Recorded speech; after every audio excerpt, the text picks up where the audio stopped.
Hello, everyone, and welcome to our live coverage of Starlink 15-8 mission launch from the West Coast, that is from the PAD Space Launch Complex 4 East at Vandenberg Space Force Base in California.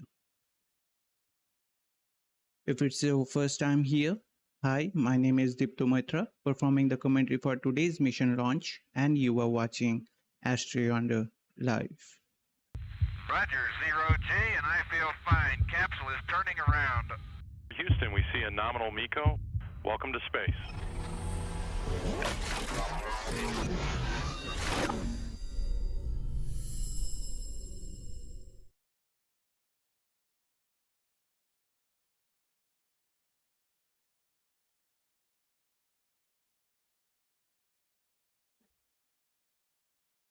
Hope you all are doing well and excited about the upcoming Starlink launch.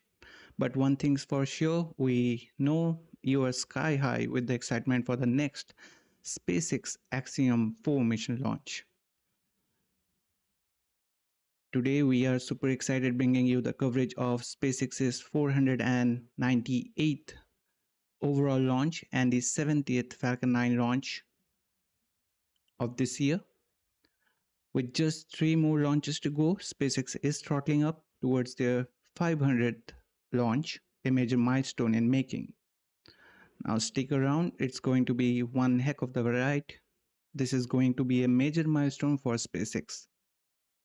Today's launch marks the 24th one from Vandenberg for SpaceX as they continue building their incredible launch cadence for the year.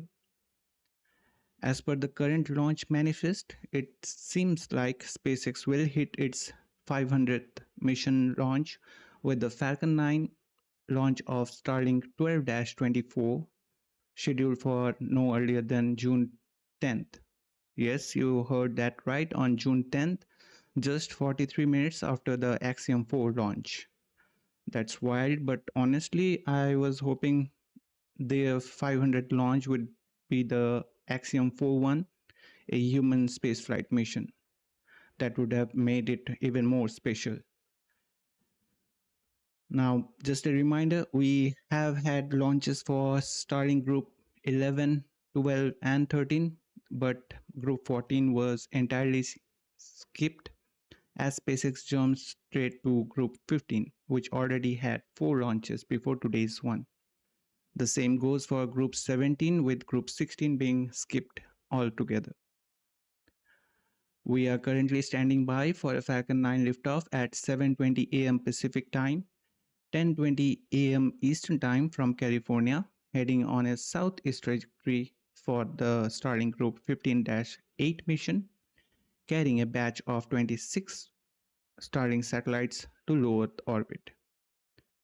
Now, before we ignite the engines on today's mission details, a big thanks to you all from us at the AstroYonder team, along with our incredible moderators, for joining us on this launch ride. We are truly fueled up by your presence and support that help us orbit higher. A big thanks to our amazing YouTube community for the encouragement that keeps our mission flying. Grateful for helping us bringing you deep dive launch coverages loaded with all the stats and insights, and we are truly grateful to have you on board as we continue to the liftoff together. Would really appreciate if you guys could join the chat and let us know where you are joining from. Feel free to share any questions, suggestions, or opinion with us. Please don't be shy, just bring them on. We would love to hear from you guys.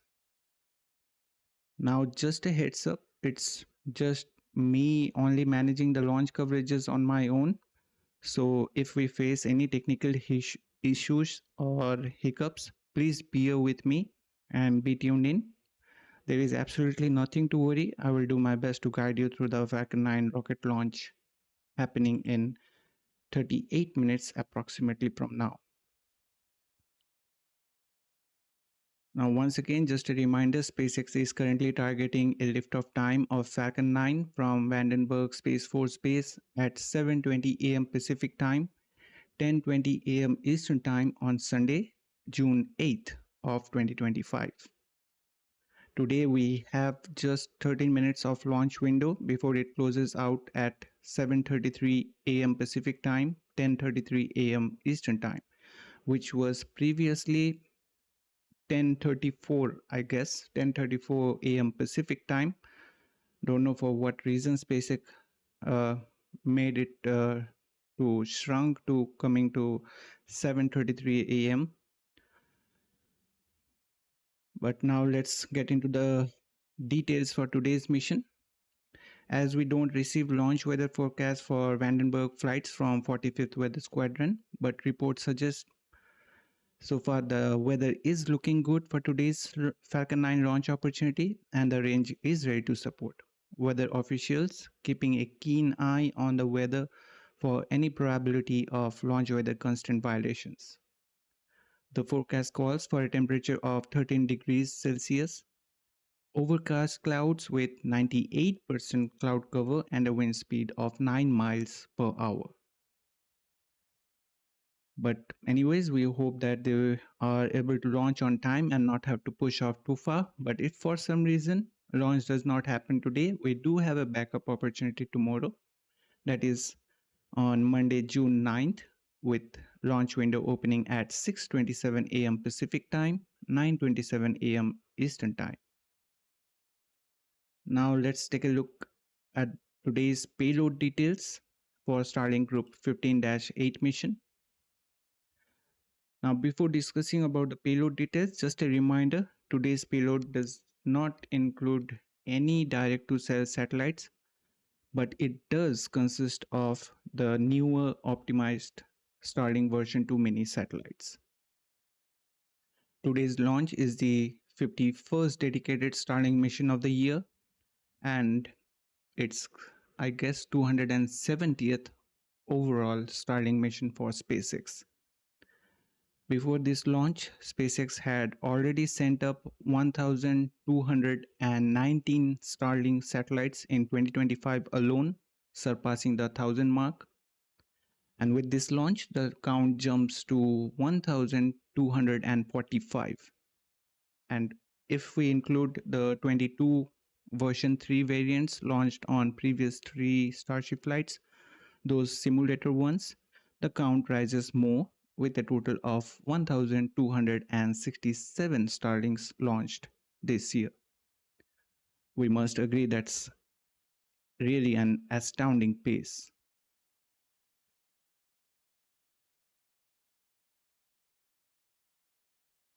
Well, meanwhile, would like to welcome an Angry Bird, one of our moderators joining us. Hopefully, other moderators, Pop Tripika, will be joining in a while. But for Fairmaid, I guess it's late at night, so Fairmaid won't be joining us for today's webcast. But thanks, Angry Bird, for tuning in, and hope you will be enjoying the stream with us. Now about the payload details. Starlink satellite built in Redmond, Washington. Today's payload consists of 26 Starlink version mini optimized satellites. Each of these satellites having 5 advanced Ku band phased array antennas, 3 dual band parabolic antennas using Ka and E bands, and a dual solar array that spreads out to about 100 feet wide with a total surface area of 52.5 square meters. Not to forget, these 2 solar arrays are also aeroneutral, which enable faster on-orbit maneuvers for the satellites. Each satellite is equipped with a high-capacity battery to provide power to the payloads. Each Starlink satellite features 3 space laser transponders, also known as optical intersatellite links, ISL for short, for intercommunications, operating at up to speeds of 200 Gbps. These satellites, Starlink satellites, makes use of argon-fueled Hall effect thrusters for in-orbit maneuvering, previously which was Krypton-based, and this switch was mainly due to the cost effectiveness argon provides compared to Krypton. Now here is a quick context regarding that switch. Relative to Krypton, the argon required to fuel Starlink version 2 satellites will be practically free. Now, to put it into perspective, fueling its next constellation of almost 30,000 version 2 satellites could cost SpaceX less than fueling 4,000 version 1 satellites, which were based on Krypton. Also, SpaceX claims that its second generation thrusters using argon has 2.4 times the thrust and 1.5 times the specific impulse of the previously Krypton based fuel thrusters. Now, today's payload will be deployed in an orbit with an altitude of approximately 266 kilometers and with an inclination of 70 degrees. But the operational orbit will be an altitude of about 535 kilometers with the same inclination, that is of 70 degrees. Now, well, just a fun fact, most of the proliferated architecture NRO satellites are having the same inclination of around 70 degrees. This was just for your quick knowledge, although it has nothing to do with the NRO satellites, but who knows, maybe these Starlink satellites can communicate with them as well. Now, each optimized version 2 mini weighs approximately 1,268 pounds, equivalent to 575 kilograms, which is about 22% lighter than the original version 2 mini design. Just for the context again, each of the unoptimized version weighs around 1,763 pounds, which is equivalent to 800 kilograms.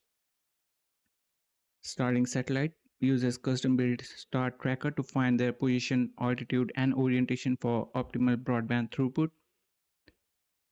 And additionally, they have an onboard autonomous collision avoidance system that uses the US Department of Defense debris tracking database for avoiding collisions with space junk, other spacecraft, and other Starlink satellites, all autonomously.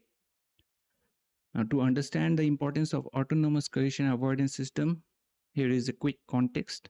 According to a SpaceX report published last year, Starlink satellites performs 275 collision avoidance maneuvers each day, and in that course of past 6 months, when this report got published, Starlink satellite performed 50,000 collision avoidance maneuvers. So I guess these figures can make you understand the significance of an autonomous collision avoidance system.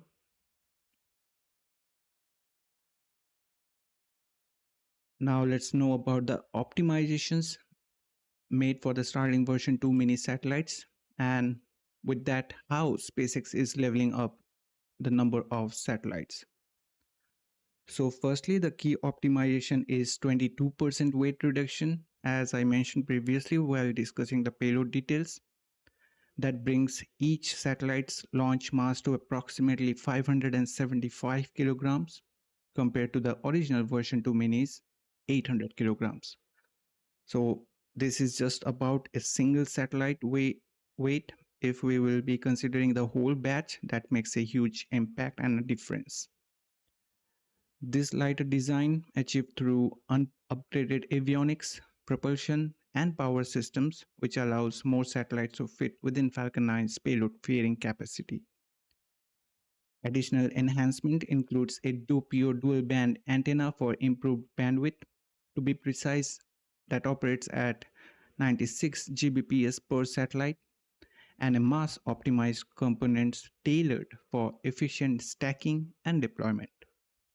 So thanks to all this optimization that allows Falcon 9 to carry up to 29 satellites per mission, around 6 more than the original version 2 mini design. Now, again, some quick fun facts.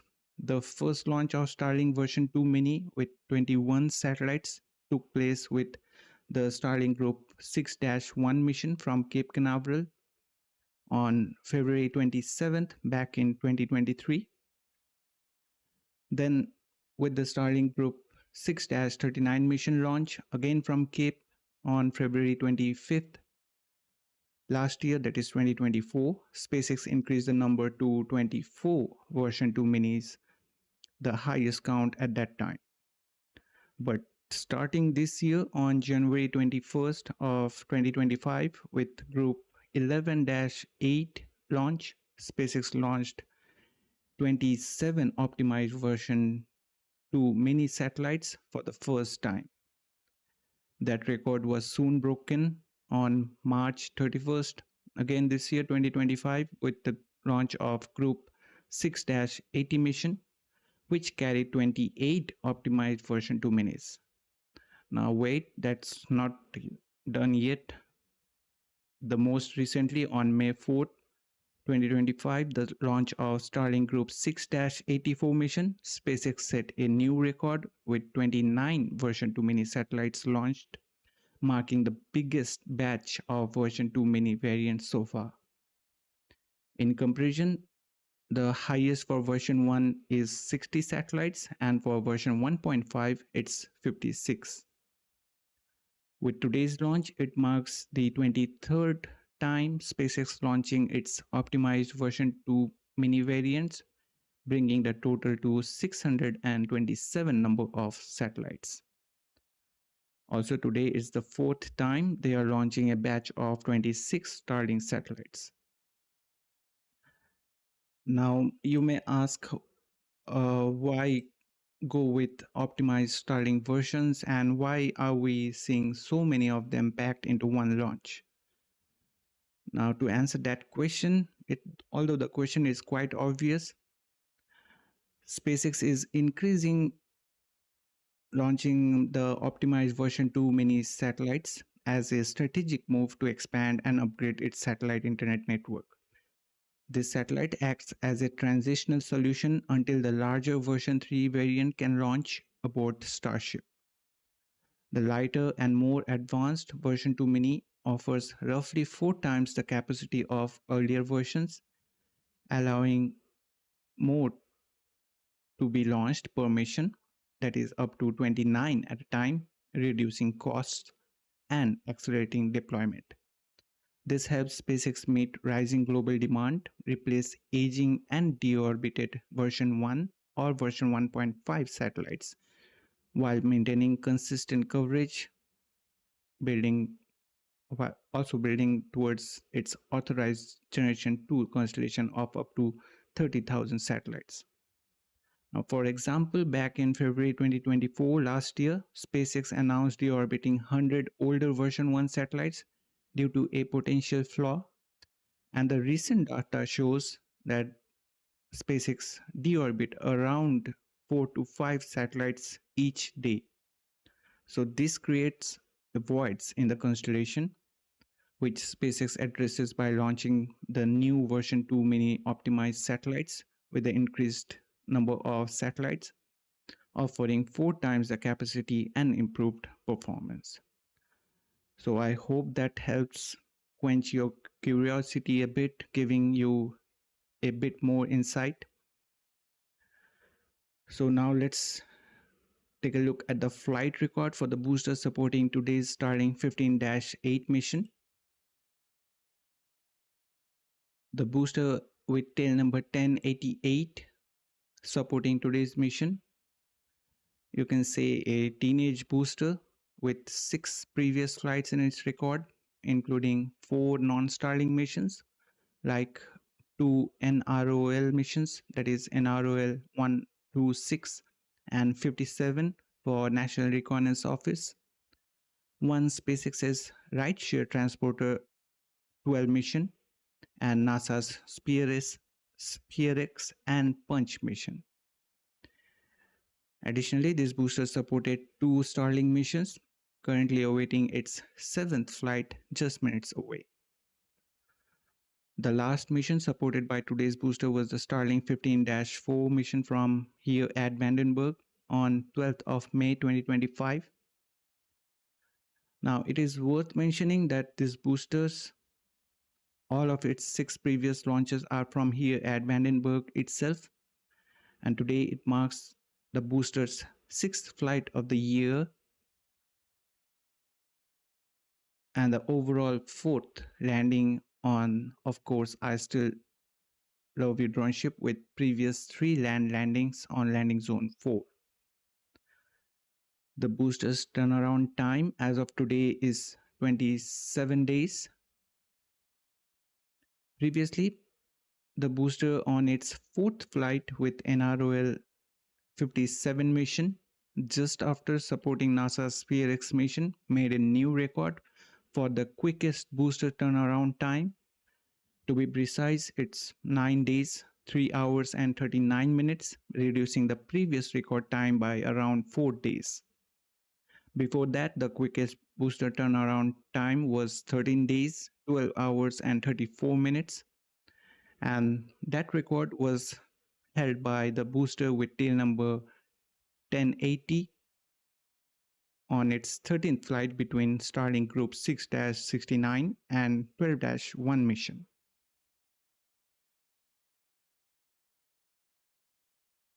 So that's all about the booster supporting today's mission. Now let's have a look at the bar graph showing the number of Falcon 9 launches each year. Before this upcoming launch, SpaceX completed its 69th Falcon 9 launch for this year with the SXM, sorry, it's hard to, it's little bit tongue twister, SXM-10 mission launched from Space Launch Complex 40 at Cape Canaveral on June 7th, 2025, obscuring the number of annual launches made till year 2022. SpaceX is now having 8 more than the launches made in 2022. Now, with today's launch of Starlink 15-8 mission, the bar graph shows 70 number of Falcon 9 launches for 2025 itself. And as of now, SpaceX is over the half of the launches made last year. Also, SpaceX is now less than halfway to reach the number of launches made in year 2023 and 2024. And with today's launch, SpaceX is now 26 behind 2023's total and 62 short of 2024. We know SpaceX completed 132 Falcon 9 launches last year, marking its highest annual launch count to date. That is 134 launches in total, including 2 Falcon Heavy missions.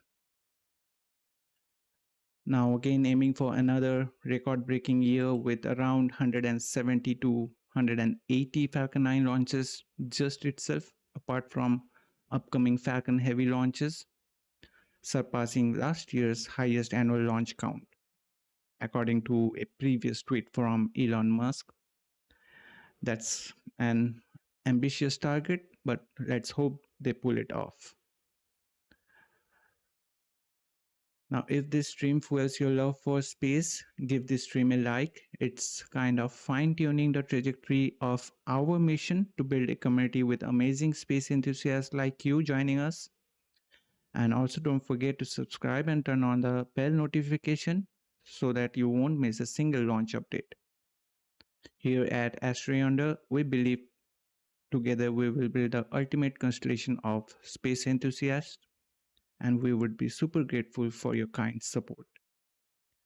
Now, please allow us a couple of seconds to check whether the launch is on time or not and to stay updated. As of now, the SpaceX is sticking with the current liftoff time of 7:20 a.m. Pacific time, 10:20 a.m. Eastern time. So that's nice, no worries. Now for today as well, I will be skipping the pre-launch timeline since it's a typical Falcon 9 launch for Starlink with absolutely no alteration or deviation in any of the pre-launch events. However, there's only one point I would like to highlight just for quick knowledge, and which you might be knowing already, that the strong back reclining process at Vandenberg differs from that at Cape Canaveral and Kennedy Space Center. Here at Vandenberg, we recline the strong back 13 degrees away from the Falcon 9, whereas at Cape Canaveral and Kennedy Space Center, we recline the strong back about a degree and a half away from the Falcon 9. So that's the only thing that's different in today's pre-launch schedule, as this is a Vandenberg flight. Now, once again, just a reminder, SpaceX is currently targeting a liftoff time of Falcon 9 from Vandenberg Space Force Base at 7:20 a.m. Pacific Time, 10:20 a.m. Eastern Time on Sunday, June 8th of 2025. Now let's go ahead and briefly step through the trajectory for today's Starlink mission.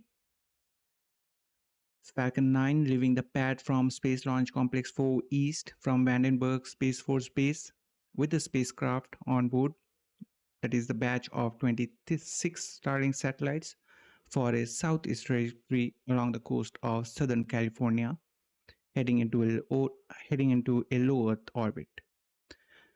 That is to the 15th shell of the second generation Starlink mega constellation, indicated by that green line on your screen. The red line you see indicates where Falcon 9 first stage will land after stage separation, just a little later, leaving California's coast. And today's drone ship supporting the mission is, of course, I Still Love You here on the west coast. This will be going to be the 136th landing on, of course, I Still Love You drone ship to date, if successful. Now, some recovery specifics for you. The estimated booster recovery is approximately 598 kilometers, with estimated fairing recovery approximately 650 kilometers downrange, and the stage 2 debris reentry will be in the South Pacific on its second orbit.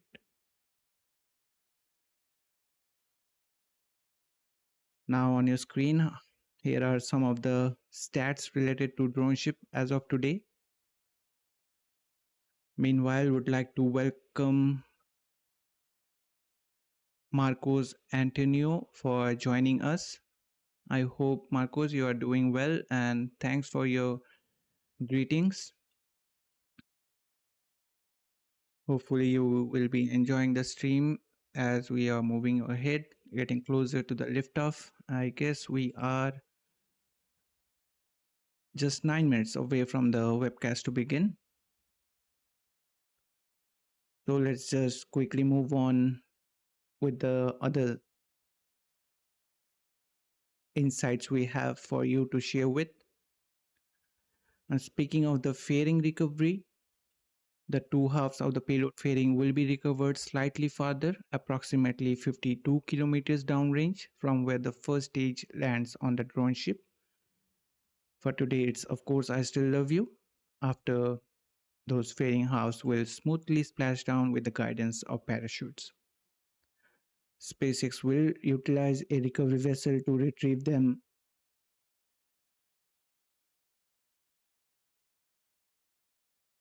Please excuse me. SpaceX will utilize a recovery vessel to retrieve them from the Pacific waters. As we know, the total cost for two halves is nearly $6 million, so it's quite obvious that SpaceX aims to recover the fairing halves for repetitive use. Now you can see on your screen how a fairing recovery operation looks like. Although the recovery vessel on your screen is Doug performing the recovery operations, but today's supporting recovery vessel is Go Beyond here at the Pacific. Other recovery vessels at the East Coast, Bob, Doug, and Go Cosmos, are waiting for their next assignment. For tomorrow, it's a not for tomorrow, excuse me, for the next one is the Axiom mission. So there is no need of fairing half recovery, as it will be the Dragon riding on, of course, on the Falcon 9. So I guess this recovery vessels at the East Coast will have some rest meanwhile. Now, if you feel we are adding value to your viewing experience, please consider giving this stream a like. It's like fuel for YouTube's algorithm rocket to bring in more space lovers and helping rocket fans discover this stream. Also consider about smashing the subscribe button and turning on the bell notification, as we are burning our all-day propellant to bring you the detailed stream packed with stats and insights. We would be super grateful for your kind support. Now let's move on with some of the stats we have for you. Today's launch marks the 498th SpaceX's overall launch and the 51st dedicated Starlink launch of this year. And as I mentioned, it's the 270th dedicated Starlink launch in total for SpaceX.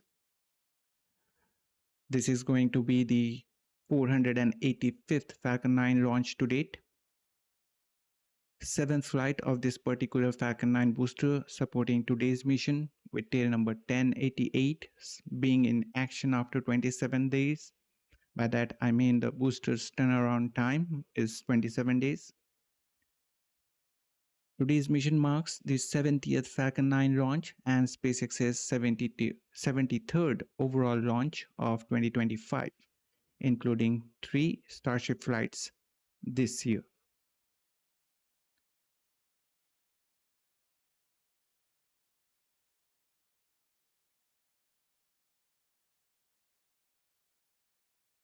This will be the 426th Falcon booster reflight to date. That is the launch of a booster that has flown at least once before. Well, this figure is for the whole Falcon family. 130th orbital launch for SpaceX, launching from Space Launch Complex 4 East, and the 197th overall orbital launch from Slick 4 East.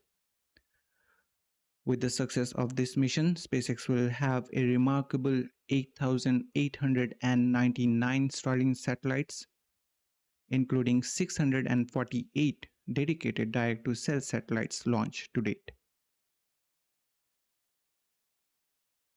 Now moving on to some reusability statistics. This flight marks the 410th reflight of a Falcon 9 booster to date. This will be the 136th landing on, of course, I Still Love You drone ship. 7th landing of this first stage booster with tail number 1088 supporting today's mission. With this mission's first stage landing, SpaceX will be having their 369th overall drone ship landing, marking 439th Falcon 9 landing so far, and the 458th SpaceX's overall landing to date. Now, speaking of landing, here are some of the stats for drone ship landing prior to today's launch. So please don't get confused with the numbers shown on your screen right now. These drone ship landing stats on your screen are excluding today's mission. These are prior to today's launch. Now let's quickly have a look into some key stats for SpaceX launches this year specifically, including today's mission. With today's mission, SpaceX will be having their 73rd launch of this year, and out of those 51 are Starlink missions, including this one. 19 were non-Starlink missions for commercial and government organizations, and 3 Starship launches. 66 of these missions using a reuse booster, including today's one as well. Now, if we look into the geographical distribution, we get that SpaceX is having 46 launches from East Coast, On the West Coast, they will be having 24 launches with today's mission, that is from Space Launch Complex 4 East at Vandenberg Space Force Base. And as of now, 3 launches from Gulf Coast at Starbase in Texas, and 2 Super Heavy booster catches with Starship's 7th and 8th test flights. On the 9th one, we didn't attempt any Super Heavy booster catch. Now for landings, they will be nailing it for the 68th time this year. Most of the landings are on droneship with 59 of them. And for ground landings, they pulled off 9 of them. Now the landing zone 1 is awaiting for its next landing with the launch of Axiom 4 mission coming up. Also, SpaceX is working on adding a landing pad at the East Coast in order to retain their return to launch site, that is the RTLS capabilities, which we will be going to see in the upcoming Axiom 4 mission, as SpaceX's lease for landing zone 1 and 2 expires in July. Now, prior to today's launch, the success rate for ground landings is 98.89%. For droneship landing, it is 96.84%, and the overall landing success rate is 97.23%.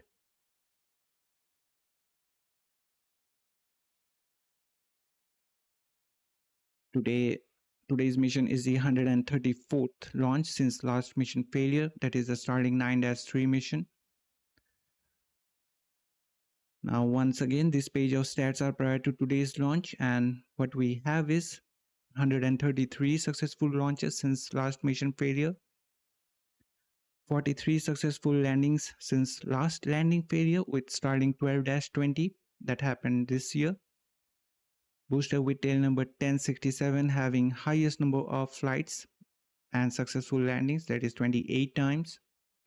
345 missions with at least one reuse fairings, and approximately 658 number of fairing halves were reused prior to today's launch. Now moving on to this year's orbital launches, including this one.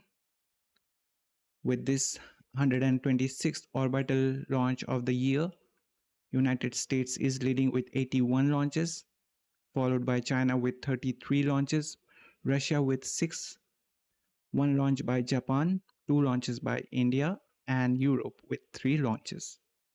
Australia is just about to debut with the launch of Ares rocket, which got scrubbed on its initial attempt due to some fairing half issues.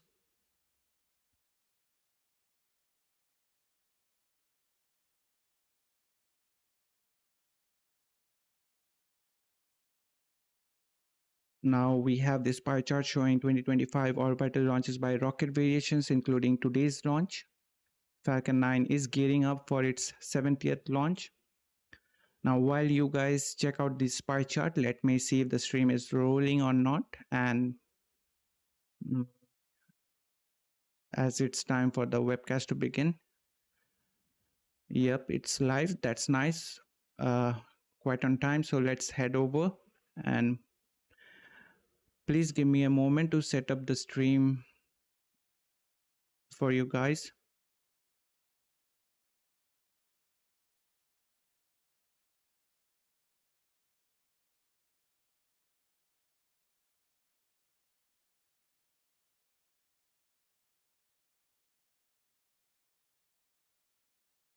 So there we go.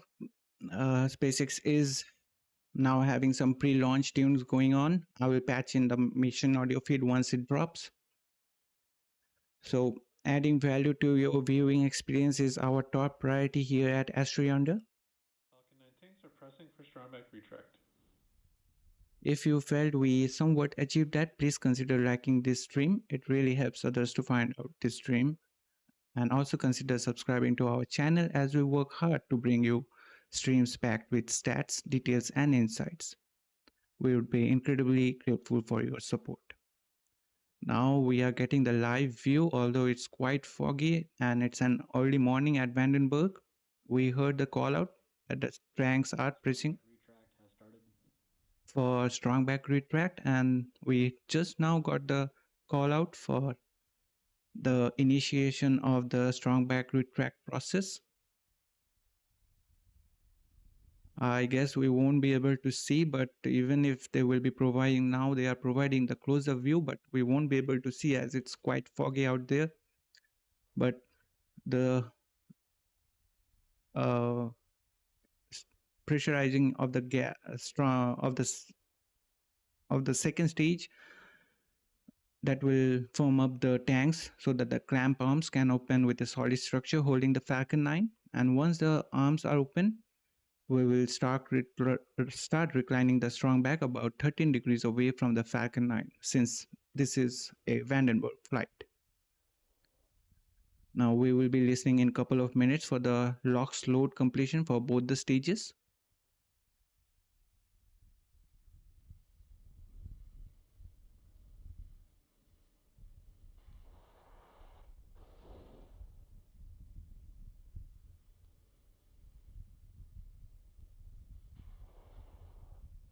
While we are watching this live view of Falcon 9, a couple of important steps were completed. The spacecraft team switched to internal power a few minutes ago, and fueling of the Falcon 9 first stage is finished, meaning all the RP1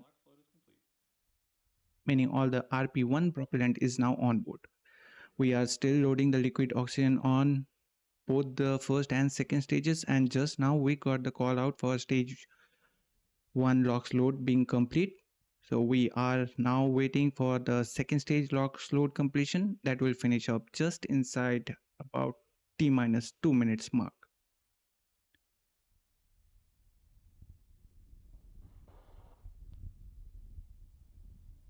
Once again, just a reminder, today's launch window for the Falcon 9 launch is only we are having for 13 minutes.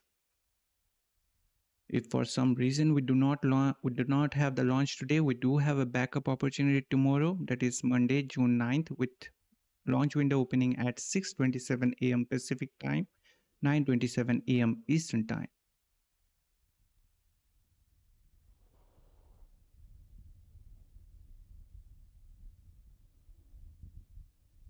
I guess we should be getting the call out for stage 2 LOX load completion. Stage 2 LOX load is complete. There we go. Stage 2 LOX load is complete.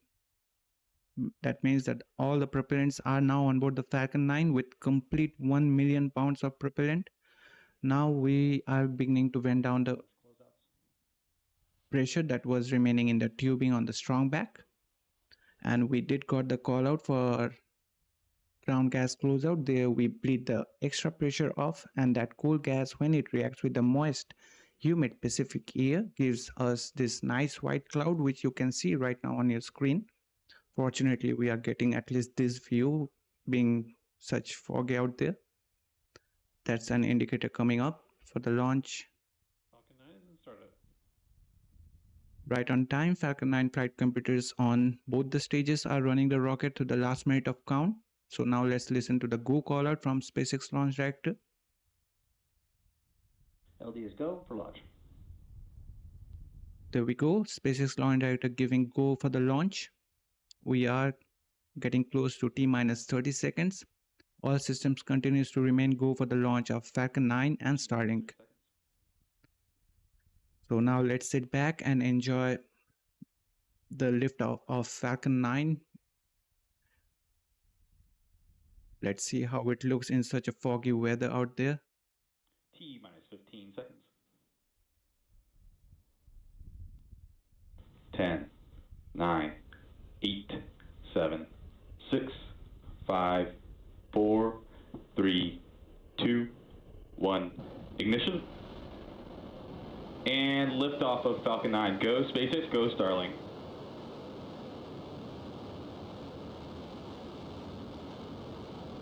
Vehicles pitching downrange. Stage 1 propulsion is normal. T plus 20 seconds into the flight, we have a successful liftoff. Falcon 9 has cleared the tower. We got some healthy callouts as well. The propulsion, stage 1 propulsion is nominal. Falcon 9 on its way with 26 Starlinks into low Earth orbit right now. Next, expecting the call out for a vehicle being supersonic. And right now we are into a throttle bucket. We are throttling down the nine Merlin engines as we prepare for the period of maximum dynamic stress coming up. We got the call out for vehicle being supersonic. That means we have exceeded Mach 1 on the Falcon. Next up, we got the call out for max Q. So we are through the period of maximum stress on the vehicle. Right now, we have throttled up the 9 Merlin engines back up to full power. Next, we are expecting the call out for MVAC engine chill. Power and telemetry nominal. There we go, some good healthy call outs. Power and telemetry is nominal. And meanwhile, we did got the call out for MVAC.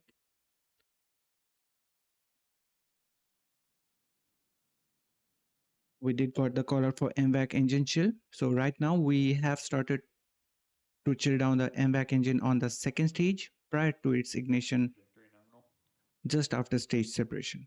Coming up, 3 events in rapid succession: the shutdown of main engine on the first stage, that is main engine cutoff, also known as MECO, followed by stage separation and ignition of the second stage MVAC engine.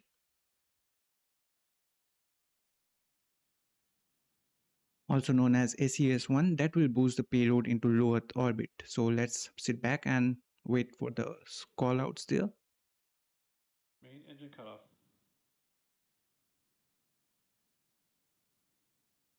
Stage separation confirmed. MVAC ignition.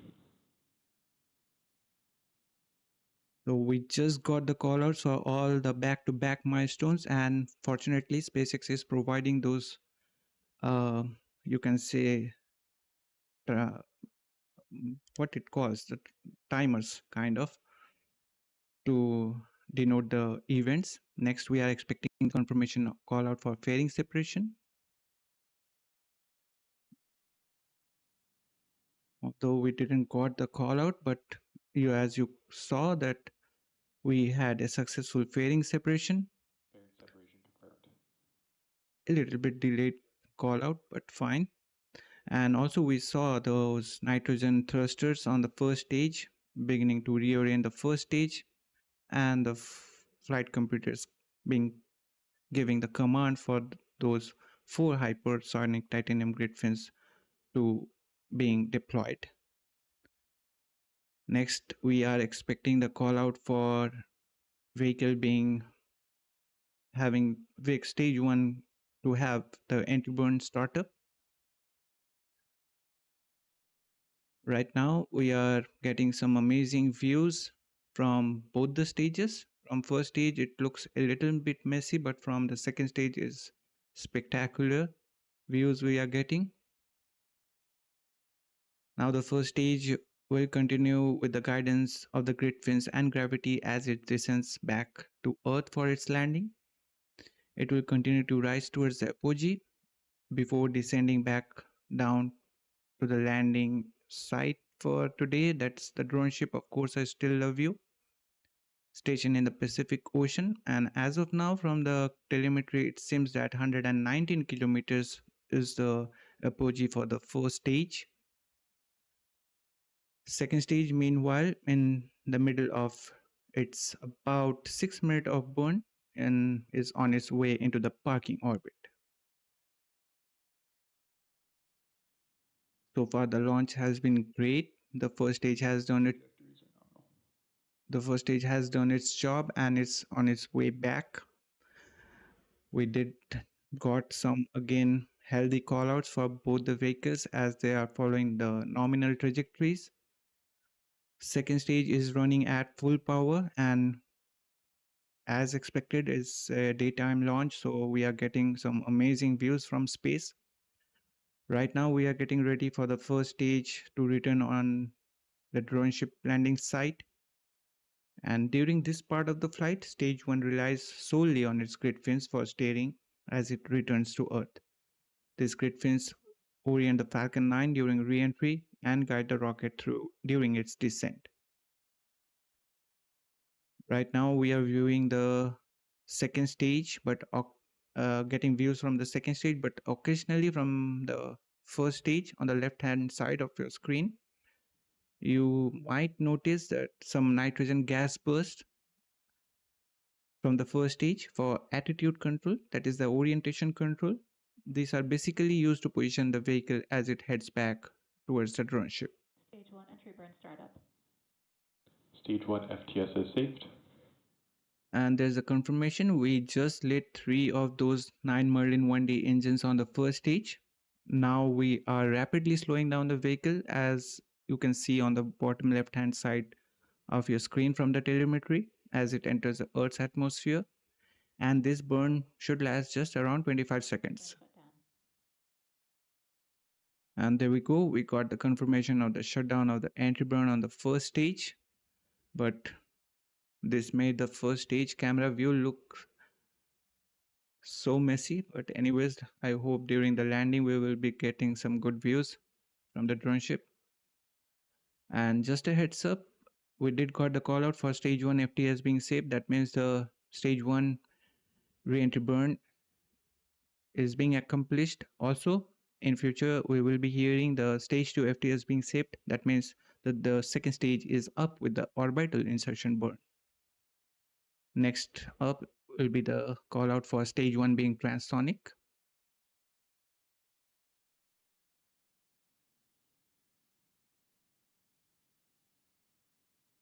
Stage 1 transonic. So we just heard the FTS is saved. call out. The stage 1 is now traveling slower than the speed of sound as it head back towards landing, being transonic. And also we did got the call out for stage 2 FTS being saved. That means that the stage 2 went through its orbital insertion burn successfully. Next up will be the stage 1 landing burn. Stage 1 landing burn. There we go. Stage 2 is entered terminal guidance. Not so much good views, but still we are getting some views with that center E9 engines now lit. With that, we are slowing down the vehicle furthermore. Should be seeing those landing legs deploy any seconds now. There we go. Stage 1 landing legs deployed. Stage 1 landing confirmed. So there we have it. We have successfully made the 439th landing of an orbital class Falcon 9 rocket. Coming up next, we will have the second stage engine cutoff, that is SECO 1. And following that event, the second stage with payload on board will enter into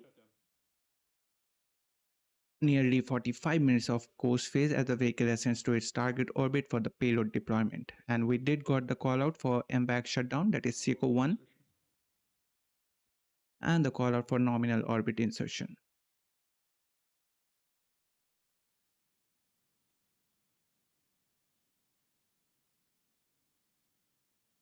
We are getting some good views up there from space. So that's all about today's launch of Starlink mission.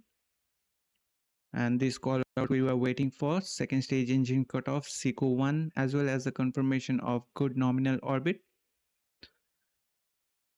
Now the payload deployment will occur at approximately 1 hour T plus 1 hour 1 minute and 24 seconds.